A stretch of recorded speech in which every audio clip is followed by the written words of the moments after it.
Alright guys, tapos na ang opening salvo sang Dinagyang. Ah, ari ng mga tao naglapta na sa syudad, sang kalye.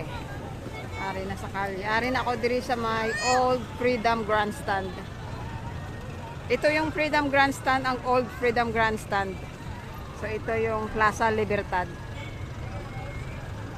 So wala pang may makapasok na sasakyan dito. Ayan. So ang mga tao naglalakad dito. Sa ditong area hindi pa pwede, pero dito doon sa kabila siguro pwede na. Ayan, ito yung ating kalye ngayon. Nag-i-enjoy yung mga tao ngayon sa pagbili-bili ng ating mga street foods. Ayan. Ayan, tricycle makapasok. Ayan, balloons. Ito guys, pag may mga festival tayo, yung mga balloons natin hindi maiwasan na may magbibenta kasi para sa mga bata.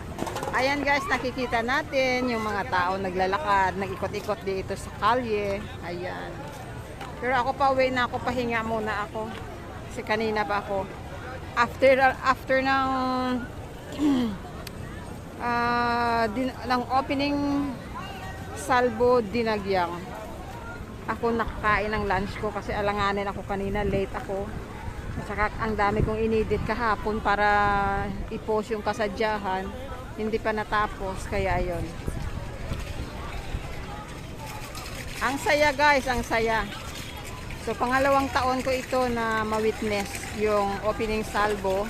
So sa 23 ang grand opening salvo ng Dinagyang. Tapos sa 24 kasadyahan festival na. So yung highlights is January 25. Yun ang highlights ng Dinagyang.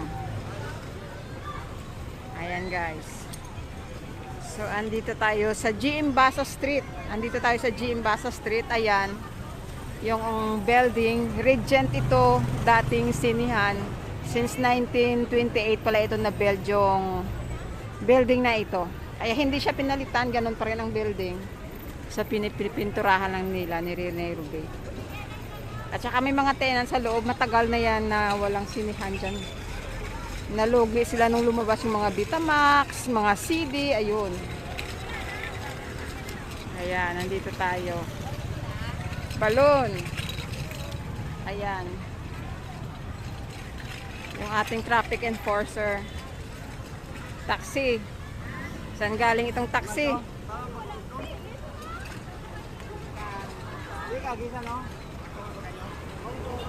Ayan. So maglakad-lakad tayo papunta sa ating sakayan. Ayan. Ang saya tingnan, magpamilya, nag-iikot dito, namamasyal, nanood ng opening salvo Dinagyang 2026. Ayan. Pangalawang taon ko na. Ay, may usok guys, may sunog. May sunog, barbecue. Ay, itong ayaw ko. Ang daming makain guys. Oh, tama bakal, damo pagkaon. Uy, may langaw. Shh. Uy. Dinalangawan. Ayan. May mga pancake, may mga palamig. Ang dami guys. Pili lang kayo. Ang dami. Ayan siguro siomai. Ayan. Ano yan? Siomai. Oh, siomai. Ayan. Pero kaso lang, ito ang mahirap sa akin. Hindi ako basta-basta makakain dahil sa allergy. Ayan guys. Ang dami. Sandwich. Ayan. Sandwich.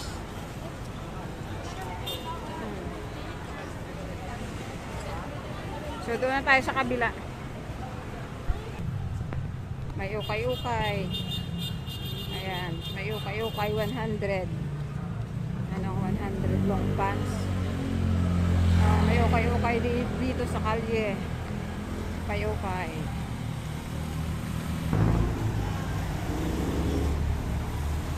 Tapos na sila saot. Ari guys, ang diring area, hindi sila affected. Pwede sila makasulod ang hila ruta. Ang sa kabila lang kanina, hindi pwede makapasok ang mga doon. Passenger jeepney. Kahit mga private, bihira. Ayan, kaya dito tayo ulit babantay pauwi. Ayan. So dito makapasok sila yung mga passenger at saka mga private. Ayan. University of Iloilo High School building. Baluarte. Ayan. So yung sakyan ko diretso na, para diretso na ko uwi.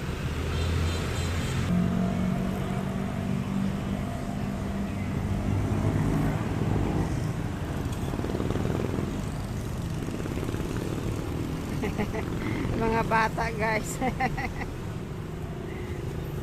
Nagpa-vlog, nagpa-video. Pagpasada si kuya. No. Bye. Nahuya ang bata. Ayan guys, ito yung mga jeep sa Iloilo, mga top down, pero mga luma na siya. Wala na kasi noon magaganda. Simula siguro pumasok yung mga modernized. Hindi na nasipaglabasan yung mga magagandang at mga bagong mga jeepney dito sa Iloilo. Ayan. Ari na guys, ang sakyan ko. Hibaw